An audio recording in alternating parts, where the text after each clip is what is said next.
আজকে তোমাদের একটা ভিন্ন ধরনের রেসিপি দেখাবো। এটার নাম হচ্ছে জগা খিচুড়ি। আমার নিজের তৈরি তো, জগা খিচুড়ি নামে পারে। কি করেছি, আমি অন্থন বানিয়েছিলাম। সো অন্থন যখন বানিয়েছি, কিছু কিমা রয়ে গিয়েছিল। সেই কিমার সাথে ময়দা, মিক্সড ভেজিটেবল, ডিম, একটু বেশি করে ঝাল, মরিচের গুঁড়া, একটু গরম মশলা, আর যা অন্থনে ছিল তা তো আছেই মিক্সের মধ্যে, আর একটু গোলমরিচ বেশি দিয়ে দিয়েছি। সব দিয়ে এই যে এরকম পাতলা করে বানিয়ে নিচ্ছি। নরম না, বাট মানে যেভাবে আমরা পাকোড়া টাকোড়া বানাই ওরকম না। এখন দেখি, চলো তো কি হয়, এটা বানানোর পরে খাবার যোগ্য হয় কিনা দেখে নিব। আর হ্যাঁ, শেষমেশ একটু দিয়ে নিলাম ধনিয়া পাতা আর একটু বেকিং পাউডার। মনে হয় ধনিয়া পাতা দিলে গন্ধটা একটু সুন্দর আসবে বানানোর পরে, তাই না? তো একটু ধনিয়া পাতা দিয়ে মিক্স করে নিলাম। চলো বানিয়ে নিই। এটা মনে আছে আমি তেমু থেকে কিনেছিলাম। তো এটা আমি কিনেছিলাম ডিম ভাজার জন্য। 4টা করে ডিম একসাথে ভাজা হবে, ডিম পোস্ট। সেটা করার জন্য আমি কিনেছিলাম। আজকে আমি এটাই করে দেখি, এই নতুন ধরনের জগা খিচুড়িটাকে। প্রথমে আমি তেল স্প্রে করে নিচ্ছি,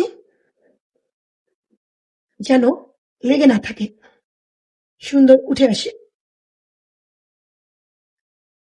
এটা হচ্ছে ক্যানোলা অয়েল। সো আমি তেল দিয়ে নিলাম, একটু গরম হলে পরে সেটা দিয়ে দেবো। দেখি তেলটা গরম হয়েছে কিনা। যেহেতু নাম দিয়েছি জগা খিচুড়ি, জগা খিচুড়ির মতোই হবে, বাট গোল গোল করার চেষ্টা করছি। দিয়ে দিলাম একটা,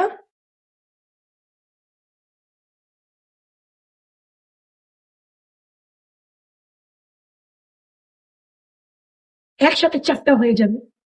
কি মজা না! আমার বাংলাদেশেও এটা ছিল। আমি বাংলাদেশে দুবাই মার্কেট থেকে কিনেছিলাম 4টা ডিম একসাথে ভাজার জন্য। এটা অনেক কাজের। যেহেতু আমার এখানে নাই, আমি এমনি থেকে অর্ডার করেছিলাম, এই প্রথম ব্যবহার করছি। 4টা ডিম একসাথে হয়ে গেলে কত ইজি না! মেহমান আসলে একসাথে 4টা ডিম হয়ে যাবে, বারবার একটা একটা করে করতে হবে না। এটা অনেক উপকারী অ্যাকচুয়ালি। তো এই দিয়ে দিলাম, দেখি এরপরে এটার ফাইনাল লুকটা কেমন হয়। আমি না উল্টে দিলাম, কারণ অভিজ্ঞতা তো হতে হবে। ডিম হলে তো আর উল্টানো লাগতো না। এই যে আমি এখন এপাশে একটু তেল ব্রাশ করে দিব, আবারও যখন উল্টাবো যেন সুন্দর মতো ভাজা হয়। আমার মনে হয় হয়ে গিয়েছে। উঠিয়ে দেখে নি। হুম,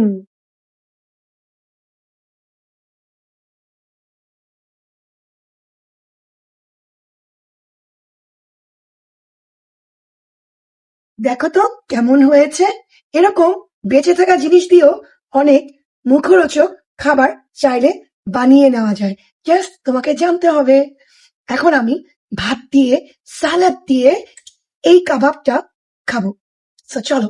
আর এই চাটটা আমি বানিয়ে নিলাম আমার মেয়ে জামাইয়ের জন্য। আমি একা খেতেই পারি না। So, আমার মেয়ে জামাইয়ের জন্য এই চাট। এই হচ্ছে আমার রাতের ডিনার। আমি দুপুরে লাঞ্চ করিনি, এই জন্য রাতের ডিনারটা একটু ভারী খাচ্ছি। কাবাব, মানে জগা খিচুড়ি কাবাব। আর এ হচ্ছে আম ডাল। এখানে যেমন আম পাওয়া যায়, কাঁচা আম, ডাল রান্না করেছি, স্যালাড, রাইস, আর সাথে হচ্ছে স্প্রাইট। চলো শুরু করে দিই আমার রাতের ডিনার।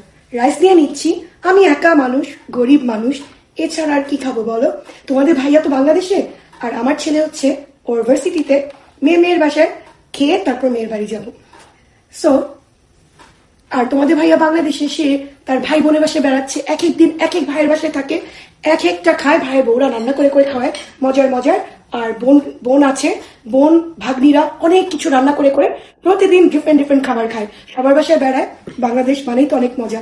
আর আমি এখানে একা মানুষ। এই হচ্ছে আমার খাবার। হ্যাঁ, আমার খাবারের সাথে একটা মানে সফট ড্রিঙ্ক না হলে চলে না। মোস্টলি টাইম আমি এটা ছাড়তে পারি না। পানি খুব কম খাই। সো চলো একটু দেখি তো। এই দেখো, তোমাদেরকে সামনে নিয়ে দেখাই। কি সুন্দর হয়েছে না? একটু টেস্ট করি, একটু টেস্ট করে দেখি তো কেমন হয়েছে। এরকম ভাবে তোমরাও বানিয়ে নিতে পারো। বাসায় যে লেফট ওভার থাকে সবকিছু মিলিয়ে যে কোনো একটা খাবার বানিয়ে নিতে পারো। মাথায় যা আসে বানিয়ে নিবে। আমি কিন্তু সেটাই করি। বিসমিল্লাহির রহমানির রহিম।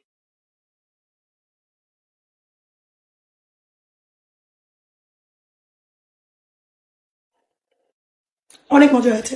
সো ট্রাই করো তোমরাও আমার মতো এরকম জগা খিচুড়ি কোনো কিছু বানিয়ে খেয়ে নিতে, যেগুলো লেফট ওভার থেকে যাবে বাসায়, ফেলবে না। আমি কখনো ফেলি না, আমি কিছু না কিছু বানিয়ে খেয়ে ফেলি।